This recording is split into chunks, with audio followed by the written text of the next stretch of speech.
warmest welcome of all time to 2021. Welcome to 2021. Welcome to Swalope Maar, the podcast. These are your hosts. My name is Pietie Beyers, and with me is my partner, Neil Kidd. We are so excited to bring you this episode and so excited to be back. We want to bring you amazing, mind-blowing, enriching, insightful, absolutely beautiful blast-off content into 2021 and into infinity for that matter. Our first guest, after a bit of a hiatus Neil and I took, and we're so excited to be back, is with don't make your mind up or just yet when you hear this. I thought you call this person animal psychic, but apparently it's an animal communicator and tracker. So that's the accurate name. Now, me personally, I studied drama, which is kind of like the arts and the softer sciences, if I can put it that way. So if anyone can be or might be a bit esoteric, it might probably be me. Having said that, I'm quite skeptical of sort of mysticism at times, until I heard the stats before I heard from her. So my neighbor in Joburg, our neighbor, James, absolute champion, and his girlfriend Karine, they've got a cat called Ninja. Ninja got lost a few weeks ago. This is all true. And inspired us to contact this guest. And Ninja went missing. 2 weeks went by. I'm really sort of fast forwarding quite an emotional 2 weeks now. But like our complex was all on the lookout for Ninja. They were driving around at night. I can't even remember what level lockdown it was, but we were all on the lookout for Ninja. There were Facebook posts, there were posters. Ninja was gone. One of James's mates called him and said, "How's it, bro? Listen, I know you're going to be skeptical, but our cat got lost for 3 months. We contacted this person, psychic, call it animal psychic, animal communicator and tracker, the more accurate name, in the UK. And from the UK, she connects with your pet or your animal and can guide them home or bring you to your pet." And I know, bro, I didn't believe it at all. But if you've not lost hope, but I mean, if you've tried everything else, and you might as well give it a go, whether you're skeptical of it or not. James is like, I'm not sure how much James believed in it beforehand, but he was like, let's try it. James and Karine gave it a go. Fast forward, the person replied very nicely, said, "Please send a photo and some information, about what your living area looks like, or the other animals around, what the cat looks like, when the cat was born, more or less, a few sort of details, and give me 24 hours. 24 hours later, within 24 hours, she contacted and said, "I've managed to track Ninja." This is from the UK. She's in the UK, right? Ninja's in Joburg somewhere. I managed to connect with Ninja. He's a very quirky boy. He's got a great sense of humor. He didn't realize it's such a problem that he's away. He picked up a scent from a female in the area. He just went visiting, and he'll be back within 24 hours. Fast forward 24 hours, I might be, getting here and there, one or two details, a bit vague. But basically, 24 hours later, Karine came back after 2 weeks, got home, and there was Ninja waiting for her on the stairs. As Karine presumably probably burst out into tears of joy, James drove from the gate, and he got a WhatsApp, and it was from Claire Reid, the animal communicator and tracker in the UK, that until this stage had no idea Ninja has returned.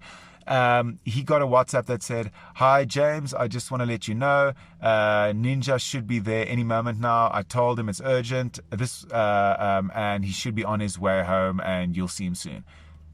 Just like that, Ninja got back. Subsequently, James and his friends found out she's got a 98% success rate of bringing missing pets back home. Now, this is not the only thing she does. She speaks, connects, communicates, and this podcast, I'm going to stop right now. This can't go on any longer because I won't be doing her justice. Be a skeptic, be a believer, be whatever you want to be, but give this a chance, as she so nicely puts it. She actually says you don't have to pay her unless you get your pet. And then you pay £40 if you get her. If you get your pet back. So you be the judge. Give it a go. I think Neil and I realized that this episode actually transcends words.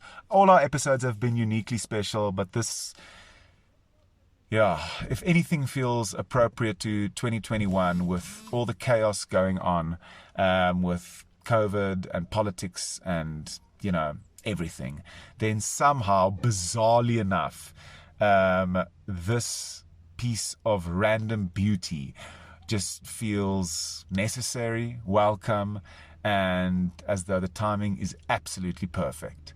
So enjoy this podcast with an absolutely amazing spirit being. So much for me not being esoteric. Here we go. Claire Reid.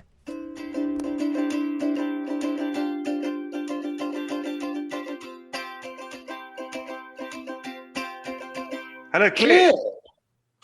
Hello, I don't see. Is my picture up? Not yet. So what do I do? It's the first time on Zoom. Oh, hang on.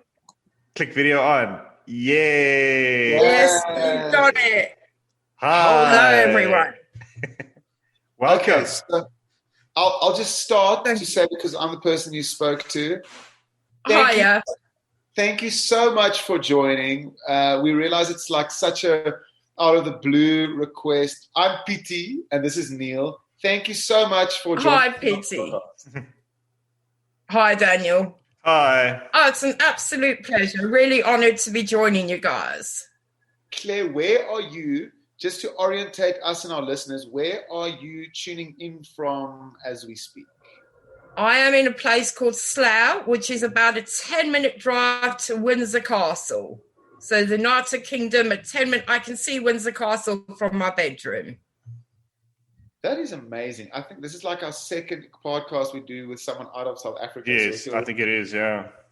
So we're very excited. I realize this is your first Zoom as well. You'll see it's like it takes a second or two. You're just like, the sound is a bit, it's not really delayed, but you look like you absolutely got it. So I just want to know, this is the most silly question on earth. Windsor Castle, Okay. I'm really giving away my lack of knowledge now, but are we speaking London? It's about half an hour drive from London Centre. Brilliant. Okay. Just before we go, how are you feeling? How was your day? You can breathe now. We're not live. There's We're not nothing live, to it. This is just literally the three of us having a chat. So it's very relaxed. Tell us, how are you doing? It's great. It's been a busy day. Do you know what? There's always another animal that desperately needs me. So when I say I'm having an hour off, that never happens. But it's good. It's absolutely good. Bit freezing in the United Kingdom. We're on about 5 degrees today, which is lovely for winter. But being a South African, I was born, my house still is on about 28 degrees every day. That's a big difference. Yes. Huge. Where in South Africa are you from, and how long have you been in the UK? I was born in Springs. Oh, right. Yes, close to where I'm right now. Moved to Johannesburg, Roodepoort, and I've been in the UK for 24 years now. I only came over for a year gap. But met my partner, had my 2 beautiful kids here. So, yeah, this is home now. That's amazing. Awesome. I feel so lucky that we can speak to you, because literally, so my neighbor, as I said on WhatsApp, is James and his girlfriend Karine, and they've got the cat Ninja, who you said you also remember. And they was telling this amazing story about how Ninja came back after you connected with Ninja. Well, I'm not, excuse if I don't get the right terminology, but we'll chat now. No, you're good. And I'm just so amazed that a few days later, that's a while ago, but a few days after hearing and speaking about the amazing story, here we are. It's quite amazing that we can actually chat to you sitting there. But anyways, that's just me being excited about where we are right now. It's all good. Yeah, Good. I'm very, very glad. excited to have you. So, if you don't mind, we want to delve right into it. So, what do you do for a living? My living, call myself, I'm an animal's best friend. I communicate, I can track them. Not many people will track any animal. A lot of communicators would love to track, but the tracking is the hardest. It's the one that sort of drains you. I've had pets that have been missing for a year. People hear my name, and 2 months later, they're home. I believe I serve the animal community as well as helping their parents understand in a normal communication. There might just be an issue of my bed's uncomfortable. I want an electric blanket. I'm cold. I don't like the food. And as soon as you change and you let the parents know, there's instant change in behaviors. And I've gone from people that absolutely do not believe in what I do, think it's fake or it's a scam. And I said, just give me a chance. I don't charge you. Give me a chance. These are my charges. Let me get your animal home. And then you let me know. And the people I've converted, each day, it's awesome. Because there's things that I know that these parents know there's no way, but their animal has told me. Wow, that's amazing. And as PT previously said, how does it work? Is there a certain medium that this communication takes place through? Do you know, I try and explain to people, for me, the easiest way, it's like a radio signal. So if you give me, I've got a lost animal, I ask you for sort of a photo, details maybe of just an area where he was lost, run from, John. And then it's like a radio signal. I send out to the animal calling his name, try and get on his platform. And always an animal in distress will reach out and find me. And it's like you just hold that wave, but it's an energy transfer. It's telepathic. Mm. But some people don't sort of understand that. So it's a radio signal. And is it difficult to distinguish between the various animals that you're tracking? Oh, 100%. Sometimes you go in and we get what I call an imposter animal. So if I've got, say, a black and white cat lost from this area, Wow. And I'm calling out to them, I'll get 3 saying, that's me, come and get me. I want to go home.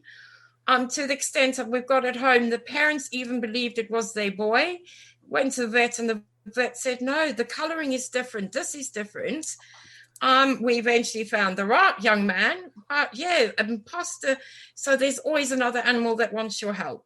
There's always ones that will say, it's me, you're looking for me. And you've got to then decipher, okay, but who's mommy's Karen? Oh, that's me. I said, tell me something about Karen so I know it's you. Oh, they've got a little girl and my blanket's blue. Then I know I'm with the right animal. Okay. Oh, and this is are the other ones looking for a home then? The imposter? The imposter is always a feral street dog. Okay. I've had giraffes coming to me. I've done earlons running up the side of the road. Oops, I've got out. I can't find water. How do I get? And I'm working with South Africa Conservation, leading them exactly to where they are. And then we're leading, and I'm saying, don't worry, these humans are here. So I've worked literally with a little rabbit that disappeared in Palabora. I've had a leopard in the Kruger Park that the rangers wanted help with. New Zealand, Switzerland, and Christmas Day, I had 2 lost dogs. Please help us. And I said, yeah, they've just run past a massive pink house. And she said, there's one house in my town that's bright pink. And 15 minutes later, the dogs were with their parents. They knew exactly where they were. Wow. Can I jump in here? This is fascinating. And you must, I just want to put it out there that we obviously are going to laugh from a place of wonder because it's amazement and astonishment.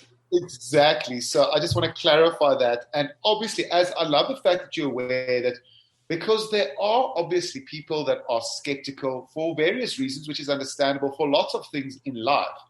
Interestingly enough, though, like James, for instance, our neighbor, he doesn't strike me as a very esoteric person. Not that I'm saying that's what you do, but that would be like a demonizing way of putting it. So, and he told me that amongst the people he's spoken to, and there's a 98% success rate. All his friends, everyone he knows, you sorted them out and you got the pet back. And also when I messaged you, there was nothing like, you weren't trying to sell me anything. You were just very polite and nice and professional, saying like, can I help my service? I've got this gift. Is this something you realized when you were like 2 years old and there was a pet? How do you know?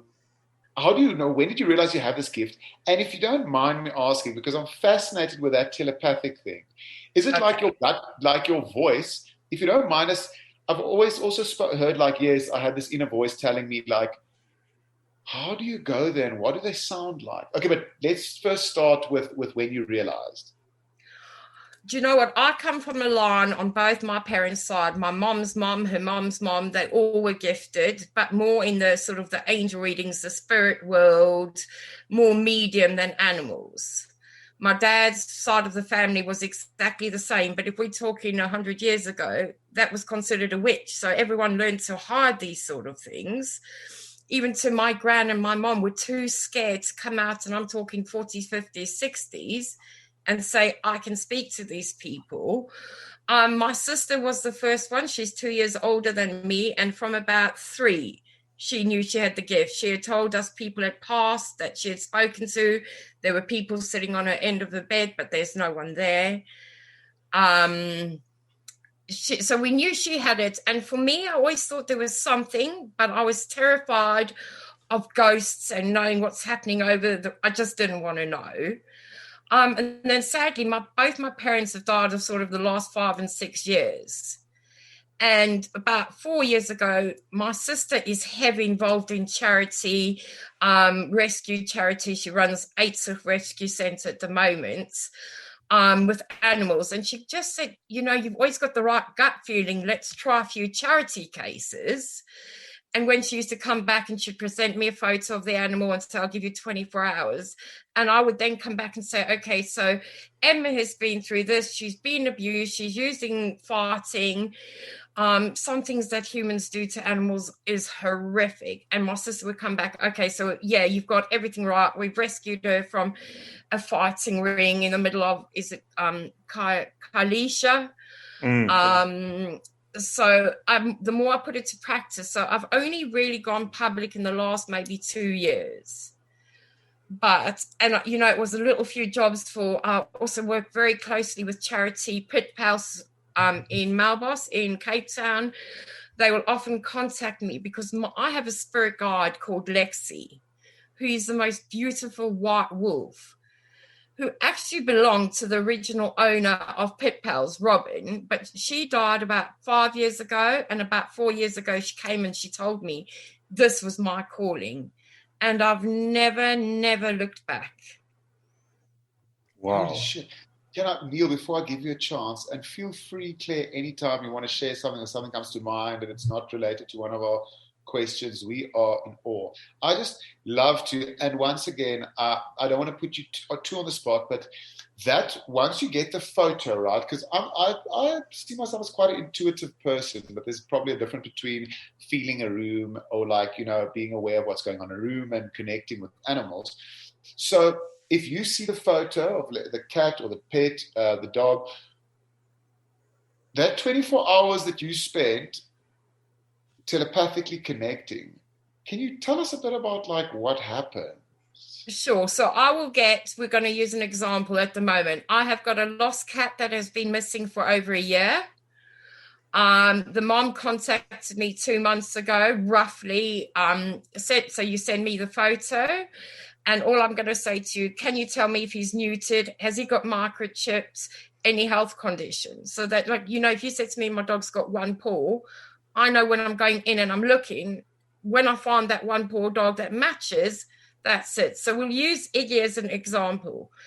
I asked for the photo, medical conditions, microchipped, and just if you're in Melbourne, South Africa, that's all I asked. So I've got a rough area where I've got to start focusing.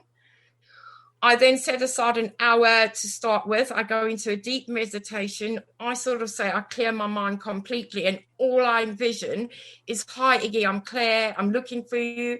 Your mom Lee is desperately trying to reach you.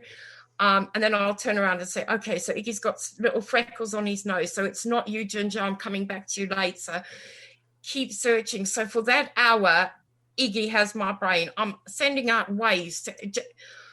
Easiest way is you just completely black your mind. And then I'm calling out, I'm looking for Iggy. You're in Cape Town. You're in this area. Your mom's this. Your dad drives a blue car. And I've got to the exact shopping centre where Iggy was picked up by a lady that believed he was feral. He thought she kept saying to him, I'm taking you home. Get in the car. I've got a cat crate. I'm taking you home. He believed she was picking him up to take him back to his natural mom. But she took him home, beautiful soul, rescued this boy from the streets. He lives in a complex. He's got a family. And I said, he keeps tipping his food out the bowl. And they tried to put him on the grass yesterday and he wouldn't walk. And she came back and she said, he always tips his food out. He hates it in a bowl and he's always lived indoors. So he does not like the feel of grass. So that mom knew I'd reached her boy. That was never discussed in Please Find Iggy. So then it's the radio signals. And once I've found the animal, I can connect within 2 minutes. But when it's tracking, it can take me from 24 hours to maybe a week to first locate them. So the animal was found? Sorry? So the cat that was gone for a year? This Iggy at the moment, no, because she only involved me in late October, but I believe within the next month, Iggy will be home. Wow, because I just to reiterate, Neil, and then I'll give you a chance. Just to bring back my own knowledge of experience of the people around me that's lost their cat for 3 months, which is quite a long time. And apparently they reached out to you and I think the cat was back within just over 24 hours, just after you've spoken to them. So, the proof is... You see, the sad thing is some people are so skeptical. They are so scared to pick up that phone and say, you're an animal communicator, help me. But I believe when parents get that desperate, they're willing. And I just remember going to speak to him. They involved me after a year. I think it was about 2.5, 3 months and said, please, we've tried other people. They take our money. We hear horrific stories. And I said, okay, don't pay me anything. Give me the chance. But when I get him home, then I'd like my payments. Yes. This is my job. This is how I keep me and the children. This is my livelihood. And I spoke to Ninja and we chat and proper little lad. Oh, it's lovely. I get to see all the girls. I get out. I'm not fussed. I'm getting food. This is great. And I said, yeah, but your mom and dad at home are worried sick. He said, I'll have one more night out because there's a big party tonight. So this is also the one thing I want to stress to everyone. Our pets and any animal out there are exactly like us. They have feelings. They get happy. They get depressed. They get confused. They get scared. And if you don't have the gift to understand them, talk to them because they understand every single thing you tell them. And if you're going away for 4 days, say Dad's going to be away for 4 days, but so-and-so is going to come and feed you, and I'll be back in 4. Animals love to count in moons. So you say, I'll be back in 1 moon, 4 moons. They are much less anxious animals. If you walk out with your bag and you haven't told them, just like any human, they stress, where's my parents? Please, please, please talk to your animals. They do understand. This is already the best podcast. Yeah, this is the most interesting conversation I've ever been in. Claire, one of the things I wanted to ask you is say you've tracked the animal now, do you rely on the animal to find his or her way home, or is there some other way to track? What I do is once I've tracked them, my beautiful guide Lexi will often stay with them overnight. I've got a few other dogs that I'm training, if you like, in the spiritual world to join me as trackers. Because unfortunately, I have 10 people a week saying, can you track? Now, I don't ever take on about 2 long cases. If there's an emergency, I will always try and squeeze it in. But the transfer of energy for both sides is huge. So once I've tracked them, I leave Lexi overnight, so that's in the morning I can go straight back and I know exactly where. Another one comes to mind, a little dog lost on a massive retreat. I said to his mom, go to the river where it flows really fast. On a bend, there's a huge rock. Your dog has got his leg in a bush trap, a bergie trap, if you like. Oh. And you need to get to him. Now, he had been missing from home for 3 days. That was at 10:25 in the morning. At 11:15, she messaged me, we found him exactly where you said. Wow. He has got the trap. They rushed him to the vet, which was an hour drive. And the vet said how anybody found him where he was a miracle. And if he was there between another hour to 2, he would have lost his leg and his life from the bleed out. So wow. Once I have them, I can go back to them instantaneously. I'm blown away.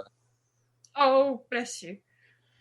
I'm really blown away. Neil, I can talk. I've got lots of questions, but please, Neil, go for it. Because the other thing which I wanted to ask is, do you have to know the area yourself? No. Okay. You can access it without ever being there yourself. What I do with tracking, I will then see through my guide's eyes. So they'll look around and I'll say, okay, there's a big telephone pole or there's a supermarket. Now, a lot of parents say, but give me the road address or what shop. Dogs cannot read. When I look through their eyes, it's like Chinese for me. But I know, you know symbols, the Coca-Cola sign. Okay, there's a big vending Coca-Cola machine. He's sitting outside the shop. Just last weekend, one of our pit pals, the charity I work for, a dog that had been fostered got out.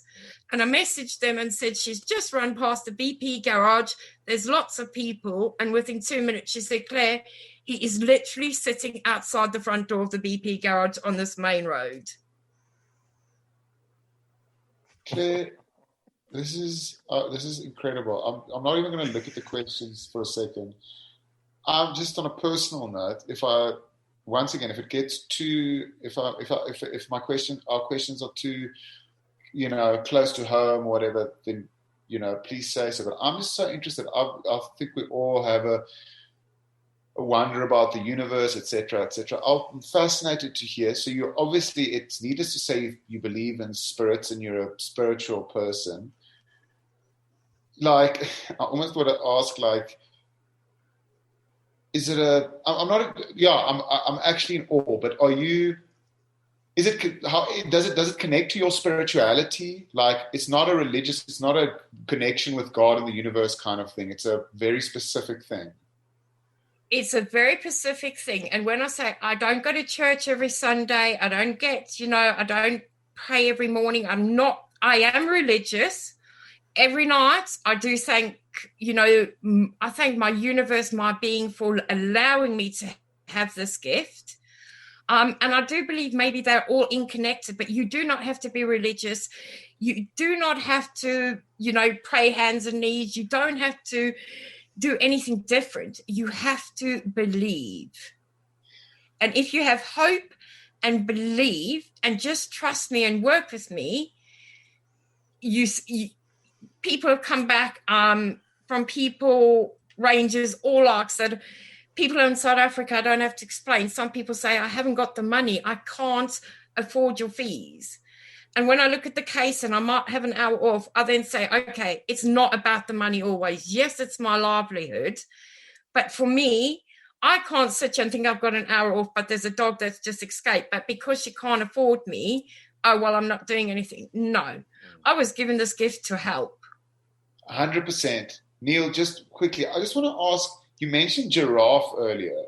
Can you connect with all kinds of, like, it's so I was wondering, it's not only cats and dogs. What's the weirdest animals that you've communicated or connected with, or who pops up? Like, is there a limit to the animals? What kind of, Do I hear the birds in the morning with a song and everyone says it's lovely. But if you're me, it's like, I feel they laugh. My kids always say, Dr. Doolittle.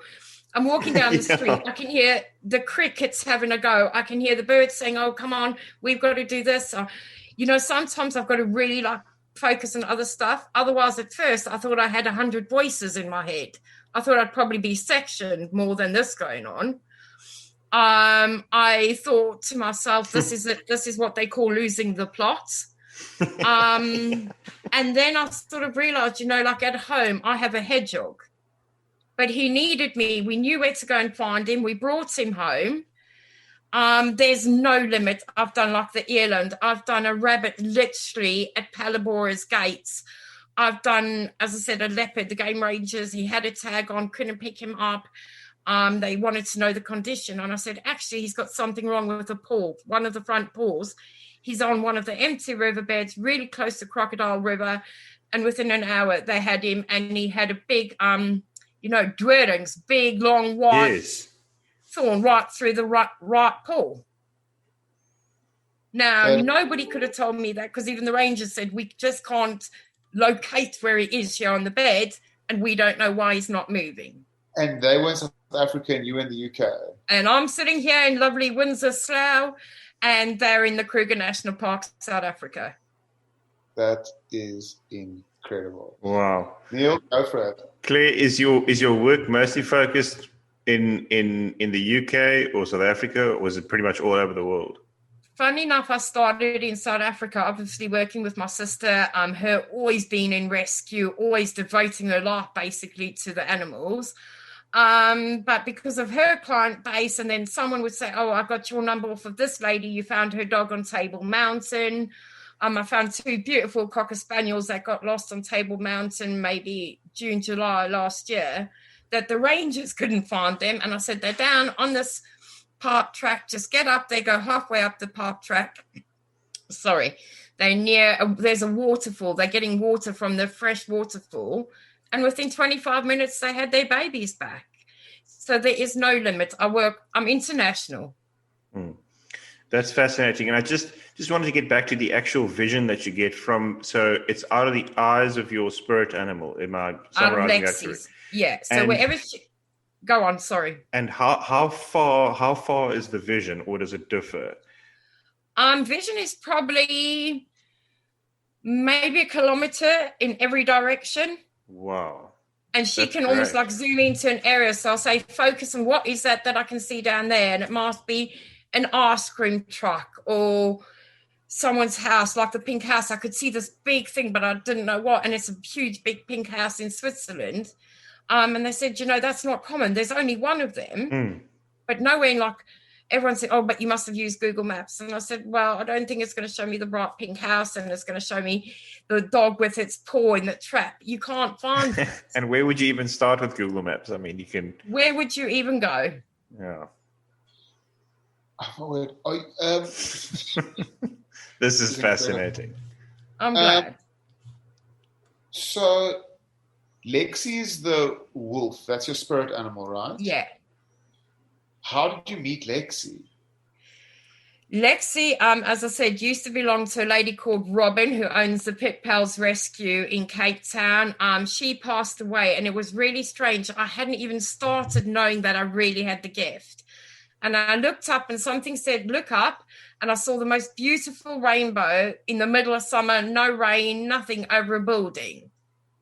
And at that time, Robin said, Lexi's just crossed. And she came back to me 2 years later and told me, you've got a gift. You need to be helping. There are so many animals out there and humans that need you to translate what's going on. Do you mean Lexi crossed as in Lexi passed away, and then 2 years later she her spirit kept coming to me every night. I'd be shopping and Lexi would say, no, don't pick that up, and you've really got to do this. It's almost like another voice in your head. And then, but you knew it was her because you see her. How do you know it's not just a voice? How do you know it's Lexi? I see her. I can, if I'm looking around and she stops, I almost like can leave what she sees and I can see her when I call her, because I can speak to the spirit world as well. So then I can see the animal in its full glory. So when you are, just on a very practical level, you're walking in the shopping center and you won't obviously see Lexi walking through the aisles. Is it like a vision you see it? Or would Lexi, it will come into your mind? It's a picture in my head. Okay, I understand. Yeah. I understand. Wow. And Claire, you spoke about training other dogs as well. to do the tracking. Other people to, or is it other dogs? Other people to track? No, it's other dogs. It's other dogs that have passed away. Yes. And Lexi will go out and she'll tell me, look, we've got another dog called Spirit. He's a great tracker. He's sniffing. He's brilliant. But he had been through sort of quite a traumatic death. So we can train him and we do everything so gently. You know, it will take maybe a year to train Spirit to where he can go out and I can leave him overnight with the animals. So, you know, it's comfort for the animal, but also that parent knowing that there's somebody else out there, especially if I've given them information that they know can only have come from their baby. Then they, you know, the comfort it brings to both the animal. And then I know first thing in the morning or when it's next to go and get, I can go straight back to Lexi and she'll be right next to the animal. And Claire, what I wanted to know is, would you have the capacity, the mental capacity to deal with so many tracker dogs? Is it possible? That's why I will only ever take on 2 long cases. So ones that have been missing over 3 months, I call a long case because there's nothing straight away I can do, but I can work on it and build a picture, get them home.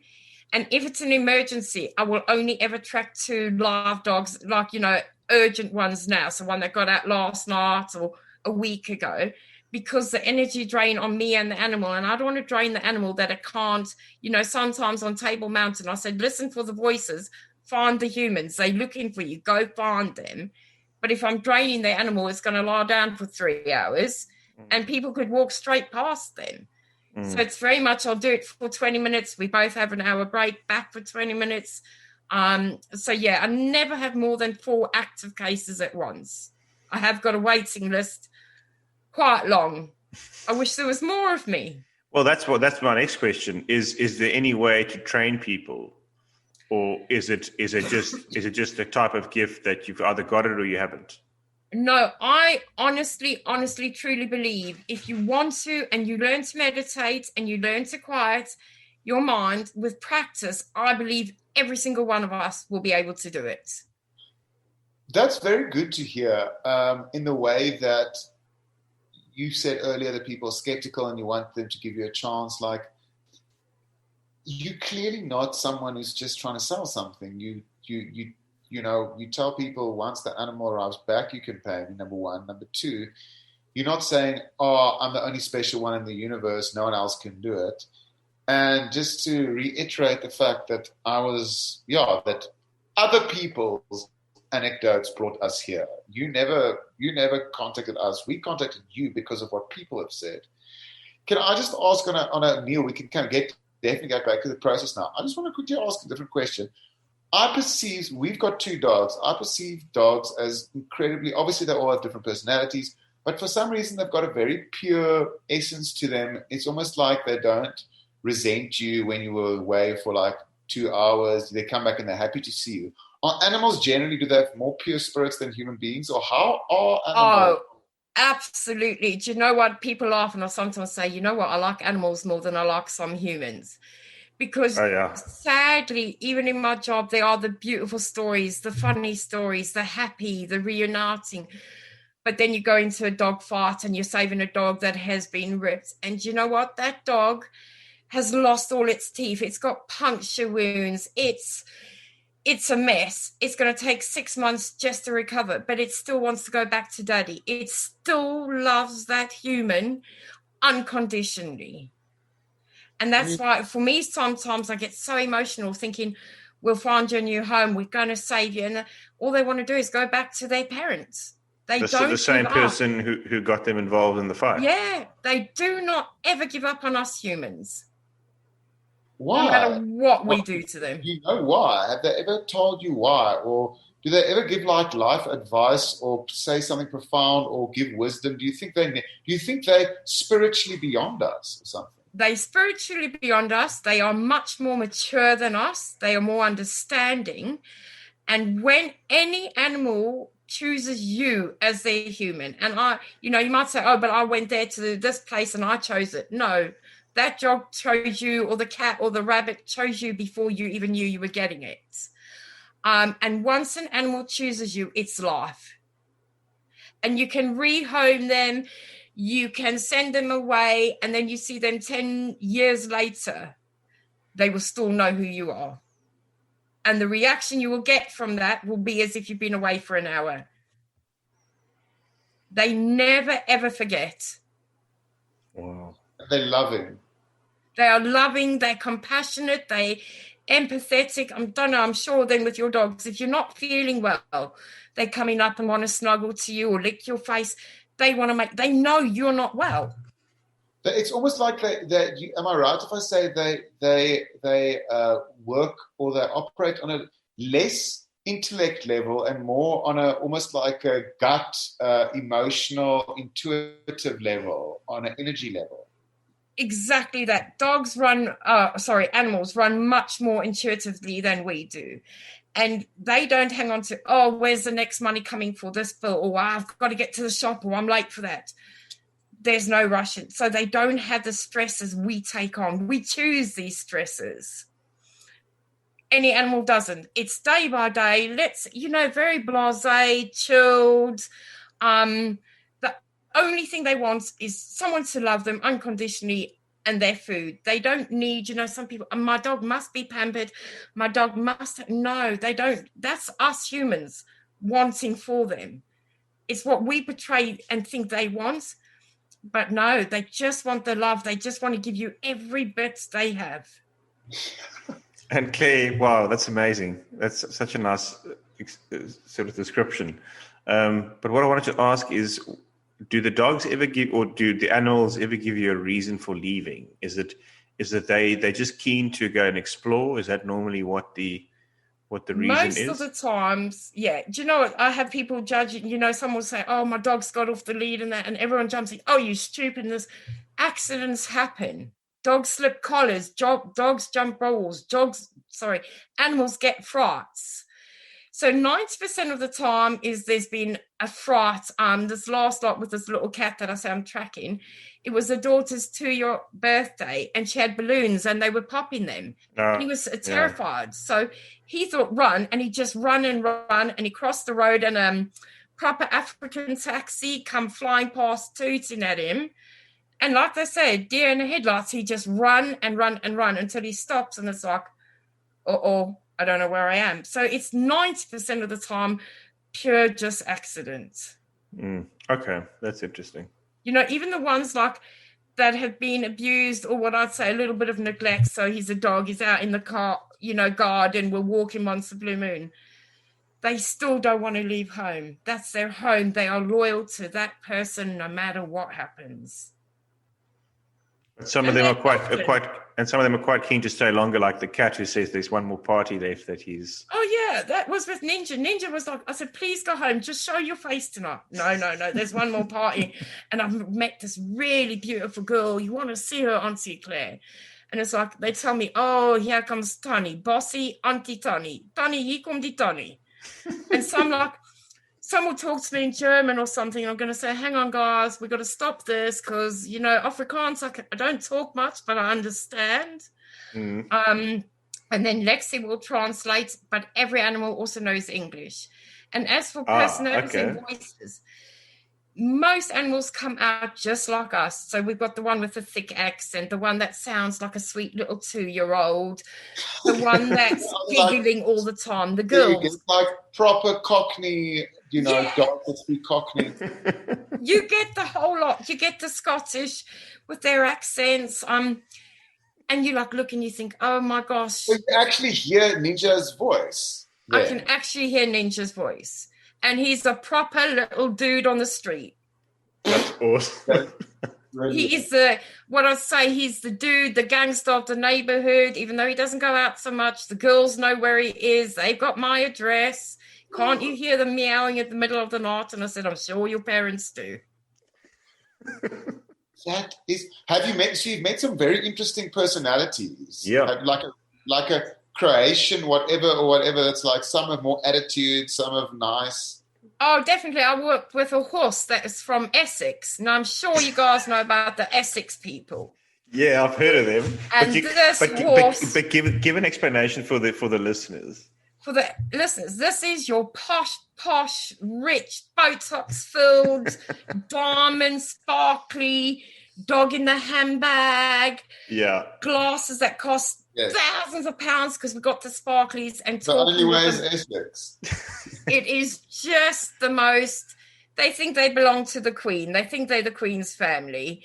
And so you go and see a horse, and no, the horse will not eat out of a black bucket. It wants a sparkly bag like Mom. You give it the sparkly bag, and she hasn't stopped eating.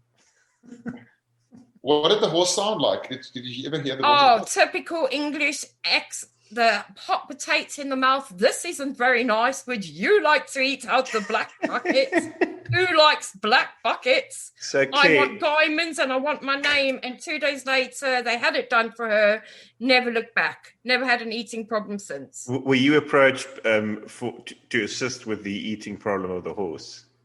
They asked me to come and see why she had stopped eating, why she would just pick up at the teff net and the hay or a carrot outside, but never in her stall, in her stable, wouldn't touch the food. A shame. Every other time was she losing weight, or was it becoming a problem? She started to lose weight. They said her behavior had changed a little bit, and it was totally out of character. But they had only purchased her like a month before. Oh, I see. So, and had been riding her at a different riding school and purchased it off of them, but came home and she wanted sparkles. Claire, can you connect with? That's so amazing. That's that's amazing. You mentioned briefly. You mentioned earlier you can connect to spirits or something in that. Can you connect to the deceased?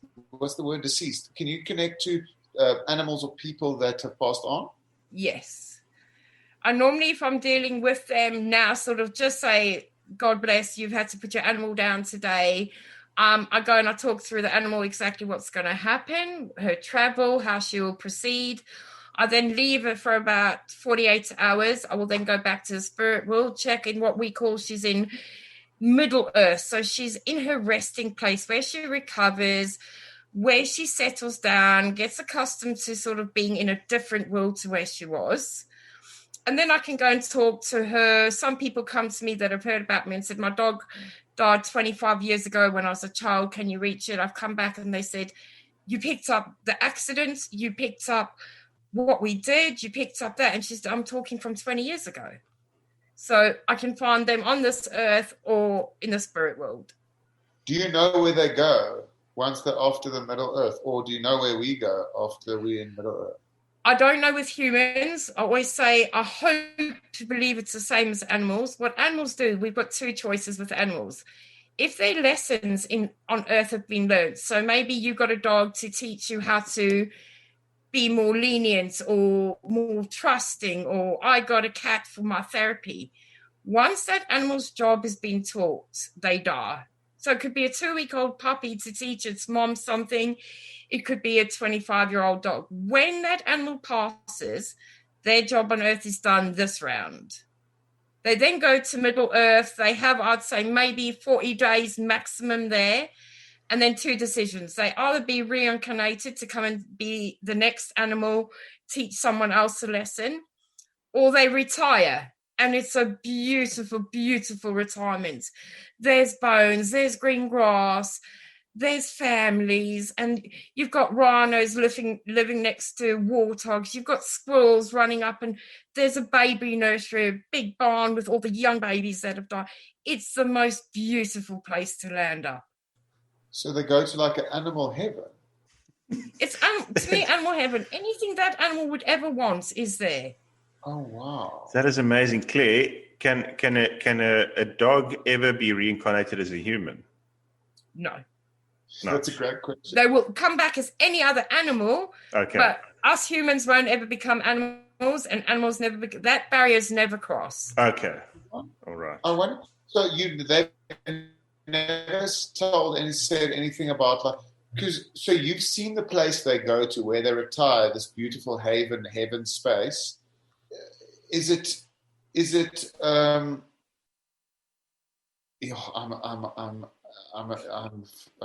in that place now. I'm picturing it. I'm just amazed. I think words of. I wonder if dogs believe there's a God and animals believe there's a God, or is it a mystery remains and they go to this retirement heaven and they never tell you what happens to humans or whatever. They're all just there to, for some reason, teach us things.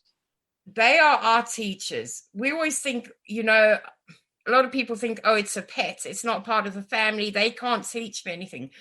But actually, it's the animals on this planet that are teaching us humans. And once that's done, they either retire or they'll come back. But we need to learn from the animals. The animals are telling us daily. But we need to, some people say, the dog will run behind the car. Get out the way. I don't want you. No, move. That dog's trying to tell you something. And the woman this happened to, she said, my dog Kayla wouldn't get out from the back of the car. Every time I tried to reverse a bit, she'd run there. And I said, Bianca, that now we know the reason. 2 minutes later, a car's come off the side, reversed into the back of the car, and sadly taken Kayla out, killed her instantly. But Kayla stopped her mom reversing and being the main impact of that car. Wow. And there's things like this, and people say to me, that can't be wrong. You didn't know this. I didn't know that. That dog, any animal is teaching us daily. That's amazing. Claire, I wanted to know, who's your favorite animal so far that you've either rescued or you've got to know? Do you know what? You're all going to think I'm biased, but my sister's cat Maddox, which is about a 20-kilogram huge grey Mancoon, was the one that started me off. And I used to think, I'm dreaming a lot about this cat, what's going on. And my mom's doing this and she won't put the heating on. And oh my God, she's locked me in the garage for 2 hours. And I'd phone my sister and say, Sam, where's Maddox? Oh, I don't know, I haven't seen him. I said, please go look in your garage. And he comes out and he swaps her across the leg, drawing blood. He is the biggest character, and I thank him and Lexi because they brought me into this. But there's been hundreds of fantastic animals. So many, I don't think I could name them all. Each one is so special. And every time I get them home or we resolve behavior issues, because I also do Reiki, I do animal behavior. Both of us cry. We're all crying. It's like every animal, I cry every single time when we've got them home, or that reuniting the mom and the dog that's been lost for over a year. There's no pain in the world that can cover that for me or the parents.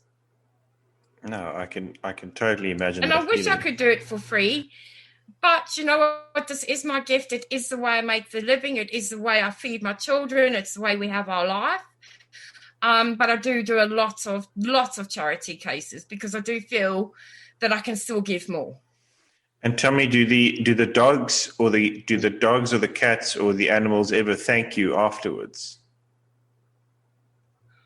100%. I normally leave them once they've got back home or we've had a communication. I'll pop in about a week later, just checking on them. And it's a virtual cuddle. It's the tears, the proper tears coming down the animal's cheeks. That's amazing. And the gratitude. They are so good with gratitude. They're so humble because they want to go home. Are all, you'll know what I ask. It's not going to make sense, the question, but you know what I'm asking. Are all dogs good people? What I mean, are all animals inherently good? No. Like us humans, we get the good, the bad, and the right nasty.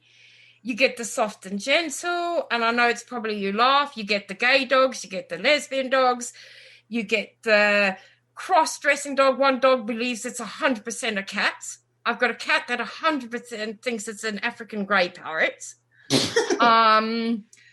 So just like us humans, you get your mix. But bad cats can still go to the retirement heaven. I mean, you know what I'm asking. They all go to retirement. Up there is no judgment. And my belief and what I'm learning, that bad cat came to earth to teach somebody something. Yeah. So it might to me be a demon cat. And sorry, you know what? I'm also honest. I'll hold my hands up. I'll say, there is nothing I can do here. Mm. If I ever charge and I say, I'll have this session and these are my rates, and you come back and I say, actually, I'm really sorry, but you've got a bad boy, or I can't do this, I fully refund you. I never take your money. If I don't believe I've given you a service or helped you, or I can't help, but you definitely get the bad boys. Wow. And how do you know if it's a bad boy? Aggression, the language, the mood. I have one that every time I try to speak to him, all I get is the cat lifts his tail and shows me his bum. That's all I used to talk to, is his ass. Sorry. So it's a rude personality. It's a rude personality. They are often just like, they can also instantly turn me off. If they don't hold the radio, the energy between us, they literally, like you turning your radio off, they turn me off. So I can look at you and I can see him, but he's not listening. So then there's not, if you won't listen, I can't help you if we can't get anywhere. Sounds like an animal that doesn't want to be saved. Doesn't want to be saved. And that animal, I believe, knows his purpose. Mm. So he's come here to do something, and to go into a loving family home or work with mom here wasn't the plan. Wasn't one of it, yeah. There's a lady that works with me, shout out LZ. I was speaking to her today at work, and there's like literally the people at my work are so excited to be speaking to you because pets are such a relatable animals in general. It's something that whether you have a pet or not, everyone's come in contact, like you've come in contact with a human being before. You've either seen a dog or a cat or come in contact with it or owned one or whatever the fact may be. So people, tend to have emotional connections with them. And she was like, she'd love to know, and obviously you can't do it now because you don't have information about the dog, whatever. She'd love to know if her dog, there's one dog that's still alive. And as I understand from what she's been telling me, he's a bit older now and he's a bit more tired. And she would love to know if he's okay. And if if he's still fine to be alive and stuff.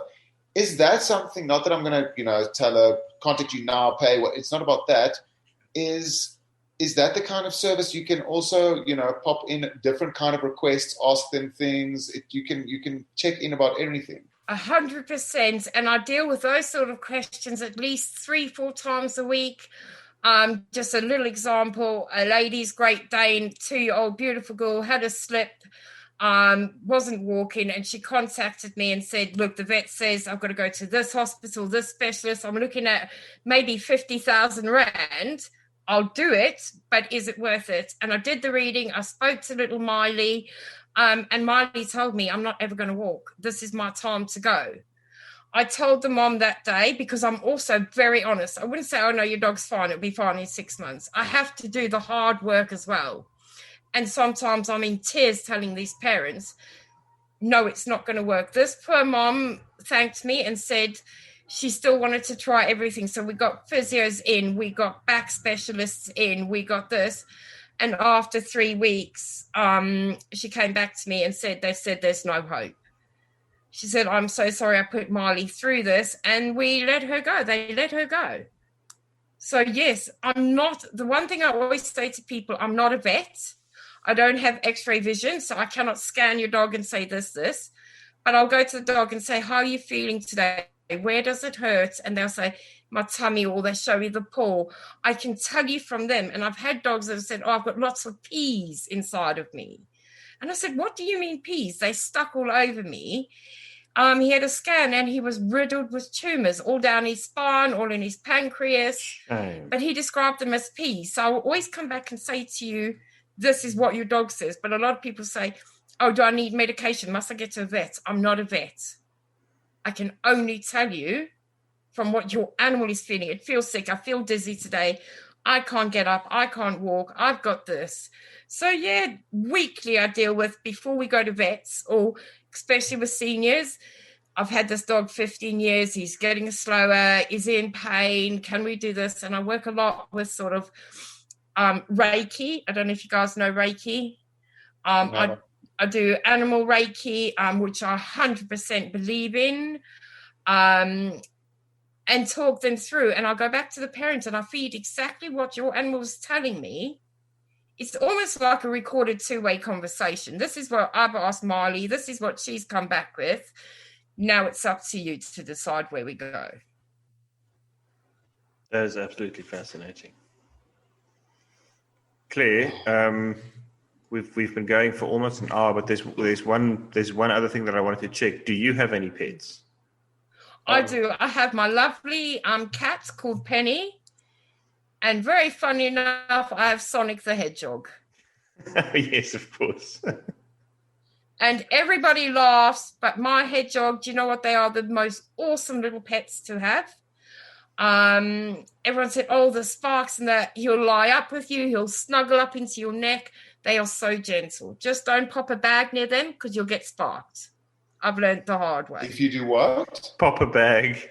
Pop a bag or open a loud noise, and he turns into the biggest prickly bush ever. And do they know you have a special gift? Do you connect with them on a next level? It's very strange. Penny the cat will not connect to me. She never has.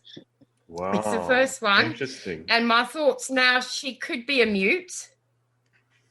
Okay. But Sonic has an attitude, tells me he likes toys, and my daughter mustn't take his toy. And if she baths, because he loves ping pong balls and ducks in his bath. And if my daughter baths, she mustn't play with his stuff. She can lend it, but she can't take it. So they know possession. He'll tell me when I've done his cage wrong. How do you think I'm going to get up there? Have you seen my short legs? They are so funny. Oh, that's the other thing what you wanted to ask is do animals have a cool sense of humor? Again, like us, some do. Some you're trying to have a laugh and you get shut down straight away. This is professional. My mom's paid you to come and talk to me, do the job.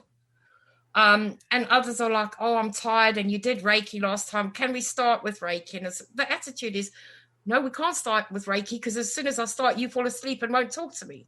But let's just and the lads, it's, oh, you're a pretty girl. Why don't we do this rather than that? Or let's go outside first. Or do you think you can get my mom to give me a little bit more tuna before we are?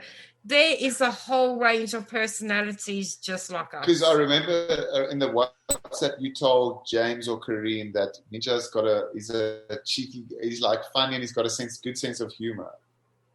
To me, he's one of the ones that I would stick out and say he's a proper lad of his area. Although he doesn't go out much, as he tells me, haven't you heard the girls calling me? I'm known, I'm the dude. Look at and it's the swagger, the tail's going left and right, and he waddles and he'll jump up on the balcony as if to say, and what now? What's your problem? Here I am. Only went out for a little while. I was having fun. Do you know what's hilarious? Is James is also like, in my eyes, James is like the man in a cool way. You know, like I think he's every lad's lad, like friend. And Ninja often jumps up this wall. He's got this area where he chills. And yeah, it's do you know what? And 100% I agree with you. They will mimic, a lot of them mimic what their parents are like. So Ninja has learned from Daddy, oh, it's cool to have this. And Dad must stand in the mirror because apparently Ninja loves looking at himself. So it'd be interesting to see if Dad likes looking in the mirror. That'll be funny. Only Dad will know. We'll have to ask him. But Dad is brilliant. This was one of the most. I just want to say, I know we're drawing to a conclusion here. Whatever happens, this was one of the most uplifting, life-affirming, weirdly meaningful, amazing conversations I've had been part of in my life. Thank you. It's been brilliant. And you know what, guys? I know you're busy, but if in a month you say, "Can we have a catch up? What's new?" Do you know what? There's always time for a catch up. That'll be great. Where I think, sorry, Neil, I just want to say, just before I just want to say, where can listeners, if they just if they want to connect with you, if they want to ask you something, you guys can decide the terms or whether they pay if they get the animal, or if they just want to ask something, what's the best, most comfortable way for a listener to contact you? Do you know what I meant to say? It was my biggest thing. I'd love for people to get hold of me. I don't know if I can give a mobile or an email. You can give both. My sister also has an angel page where you can go and book in South Africa for me. It's got my own section. So I don't know. Do I send it to you now? Do I tell you now, or You can tell us. It's so a lot of people will listen to this. So I think you just tell us I think a number and I think an email address is probably good. Okay, so I'm going to start with my email address, which is Claire, Claire, Lulu, Lulu, Kirk, Kirk, 17 at yahoo.com. Or 99% of the time, I like to work off of WhatsApp. And can I give my number? Absolutely. Yeah. My number, you guys would have to find out phoning from South Africa, but it's a mobile, which is 077 801 48300. Fantastic. Yes. We'll post it. I'm on both. Great. We'll post it on our Instagram and on our Facebook and everything as well. So they've got the contact details everywhere. And our description of our podcast. We'll also send you the link. That'd be lovely. So many people have asked. You've got thousands more people asking, when is it? When is it? So yes, you'll have a bigger fan base as well, we hope. Brilliant. We both benefit. Brilliant. Fantastic. So we'll just put it together in the next few days. We'll send it on to you. It's an audio clip. It's just a link you can share via WhatsApp, email, whatever, to anyone. It's free. Just listen to it. For the listeners, you can put in the number Claire gave if you want to send a WhatsApp or a SMS or whatever. Just from South Africa, you can either just put in that number, or I think on my phone I just put in like 0044. Yeah, I think it starts off with that. Yeah, if you're South African, it starts with 0044, and then you immediately go into like the 83 of 083 or whatever. Yes. But I think we've got the email address either way. Neil, I don't know. Any final thoughts, Claire? Any final thoughts? Just I want to thank you, Claire. That was most insightful and interesting. And I hope to chat to you again. You guys are great to talk to. Made it so easy. I was a little bit nervous, but it's been like talking to a friend. Fantastic. So it's been awesome. Wow, it's very, very gracious, and we're very grateful. Yeah, thank you. You're awesome. Thank you so much, guys. You're a kind, thank you awesome so much. Oh, have a great week. Have a great evening. All right. Speak soon. Cheers. Bye. Bye. Bye.